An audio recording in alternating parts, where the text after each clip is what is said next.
Time and time again, would-be or revolutionary socialists blame the government for the widening gap of rich and poor.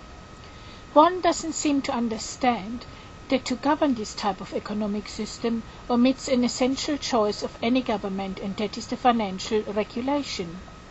Britain could only make any substantial changes by dropping out of the World Bank and start a rogue economy similar to Cuba to achieve a substantial change.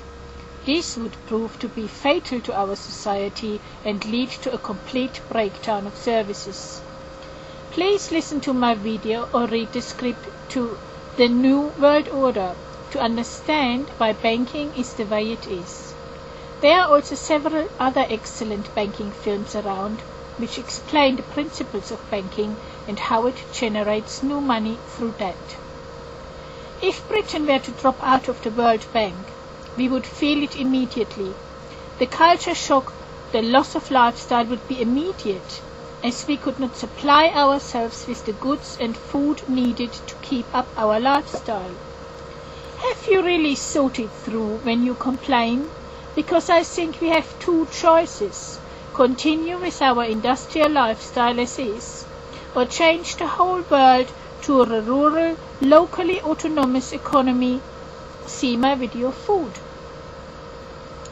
I went to a lot of trouble to investigate all the claims flying around the internet and the press today, and I have personally visited groups, events, lectures, with the result that there is no viable alternative available from the existing governance, as there is no revolution.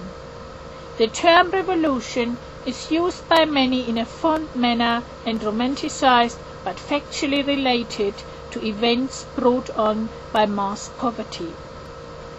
Listening to regular revolutionary talk is like having a religion, I suppose. You get yourself in a trance and don't want to wake up. It's great to read Marx and Lenin and celebrate the French and October Revolution, but those events took place a long time ago, and I don't want to recreate those today. Back to the facts. Why can't any politician change the way things work? Because of the banking system. The banking system which awards interest if you are in credit and interest if you are in debt, either for or against. Of course, if you have a lot of money in the bank, your credit interest is astronomically high, and you can live just off the interest and accumulate savings and investments. But if you are in debt, you have to spend a considerable amount of your wages just to pay back the interest and have less money to spend on day-to-day needs. Hence, the gap between rich and poor constantly widens because of the payment of interest. No politician can change that unless they change the law to forbid banks to charge or award interest. There is very little chance of that happening, because right now the banks are increasing and enjoying more popularity as they pay high bonuses to their employees. This monetary system functions like an invisible control system. Pay your bills regularly, be able to fit within your financial frame, or break the law and become a criminal or a nobody in the credit ratings. Of course, it was easier in the olden days, when the dividing line between rich feudal monarchy and poor peasants was a clear physical one, and poor underlings were openly repressed. But today, we are having the "we are all the same and have the same rights" ideology, when of course increasingly your rights are easier to maintain if you can pay for them. Our life today is managed to give us some choice, but they have been reduced to the fact that you can't quit a job without losing benefits, and that you can't get council house in any area unless you have appropriate connections.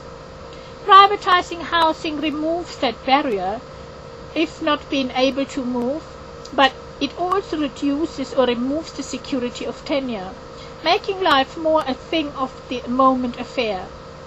It is now almost impossible to wind back the clock to state-owned services when we are in a common mode of privatization, because all services are interlinked. This has great international benefits and helps to integrate poorer economies. Here consider the international nature of money, whereby banks don't know any physical borders and country borders don't matter anymore, even if they exist on maps merely for the purpose of fiscal and political administration. We used to have monarchs and the barons or lords and the peasants, whereby the monarch had the wealth in buckets of gold in a large stone castle, and today we have industrialists with large bank accounts and stocks, shares and properties. In fact, the balance of power has changed from feudal family inheritance to actual industrial strength, and the ability to earn money through products or services which is regulated by demand and availability. The availability is often induced because a product is offered, so the demand exists, and if a bank borrows the money to fulfill that demand, then the law says this product, for which the money is now available, has to be made if the customer can pay for it, unless the product is outlawed. Banks hold most of the power of what is being done in the world today, and not the politicians, because banks have been given a long leash. There is very little economical protest in form of boycotting of goods like, I don't purchase this product because it has been manufactured in China and in the course a river has been polluted. International business has helped to integrate China with the world, helped India to establish a civilized society, and reaches parts other tactics could not reach. Our politicians constantly work on achieving and maintaining minimum standards like the living wage and minimum wage in Europe. So it is clear that not the entire world adheres to this standard, but it's not like all countries are queuing up to be industrialized and civilized to our standards. Lobbyists should continue to strive for equality in wage and environmentally friendly production, especially a book like John MacDonald's Another World is Possible has the right approach of reminding about the shortcomings in the world's equality stakes.